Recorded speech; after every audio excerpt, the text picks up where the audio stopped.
जिल्ह्यातील तेरोडा तालुक्यातील प्राथमिक आरोग्य केंद्र मुंडेकोटा येथील जीर्ण झालेल्या इमारतीमुळे डॉक्टरांच्या निवासस्थानात सध्या ओपीडी सुरू असल्याने रुग्णांची गैरसोय होत असल्याने प्रहार जनशक्ती पक्षाचे तालुका अध्यक्ष प्रदीप निशाणे हे काल आमरण उपोषणावर बसले होते।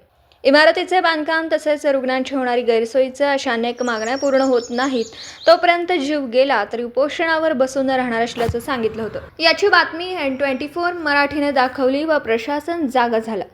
गोंदिया जिल्ह्याचे आरोग्य अधिकारी डॉक्टर नितीन वानखेडे सह मुंडेकोटा येथे सायंकाळी उपोषण स्थळाला भेट देऊन समस्या लक्षात घेऊन समस्यांचे येत्या काही महिन्यात निराकरण करणार असल्याचं आश्वासन दिल्यानंतर प्रहार जनशक्ती पक्षाचे तालुका अध्यक्ष प्रदीप निशाणे यांना जिल्हा आरोग्य अधिकारी यांनी पाणी पाजून उपोषण सोडवलं। जिल्हा आरोग्य अधिकारी यांनी लेखी स्वरूपात आश्वासन दिल्यानंतर आमरण उपोषण सोडण्यात आलं।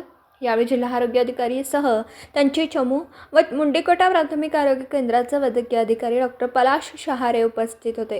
गोंदियाहून प्रतिनिधी अमरदीप बडगे। जितनी इमारत आहे त्याकरता जे आमरण उपोषण केले आपण जे आता घटनास्थळी भेट दिली आहे त्याबद्दल काय सांगाल आपण?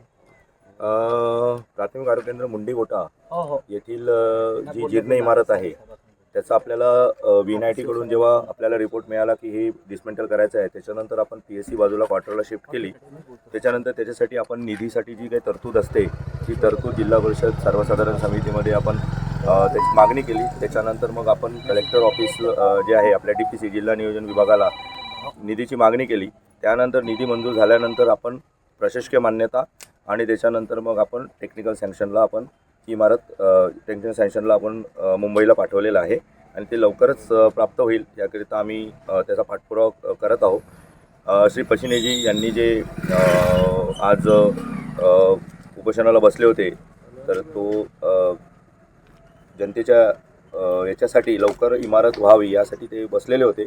त्यांचा प्रश्न रास्त आहे परंतु शासकीय काही आमच्या अडचणी असतात त्या अडचणी त्यांनी आमच्या समजून घेतल्या असं सध्या तरी मी म्हणजे विश्वास अपेक्षा करतो आणि पुढच्या काही दिवसामध्ये आपल्याला सगळ्या जे काही आहे टेक्निकल सँक्शन आणि ते मिळाल्यानंतर निविदा प्रक्रिया होऊन ही इमारतचं बांधकाम लवकरच सुरू होईल असे मी सांगतो।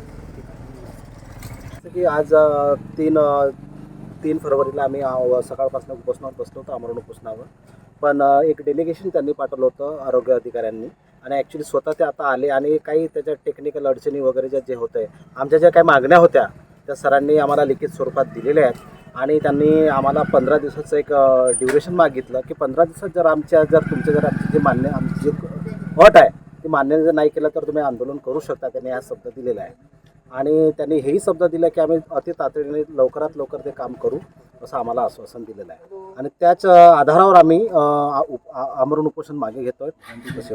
आणि समजा त्यांनी जो कालावधी दिला आहे कालावधीनंतर तुमच्या समजा मागण्या पूर्ण झाल्या तर प्रहारची भूमिका काय राहील? डेफिनेटली मी खरं सांगतोय सरांनी ज्या शब्दाला आरोग्य अधिकारी साहेबांनी जो आम्हाला शब्द दिला आहे जर त्यांनी पाळलं नाही तर डेफिनेटली या प्रहार वेगळ्या पद्धतीने आंदोलन केल्याशिवाय राहणार नाही। आजच्या स्थितीत महाराष्ट्रात संपूर्ण महाराष्ट्रात प्रहार ज्या पद्धतीनं आंदोलन करते शासन नक्कीच दखल घेतल्याशिवाय राहत नाही आणि आम्ही करू कारण की जनतेसाठी आम्ही वाटेल ते करायला आम्ही डू ऑर डायची आम्ही सिच्युएशनमध्ये राहू, त्याच्यात काही अर्थ त्या नाही दुमत नाही।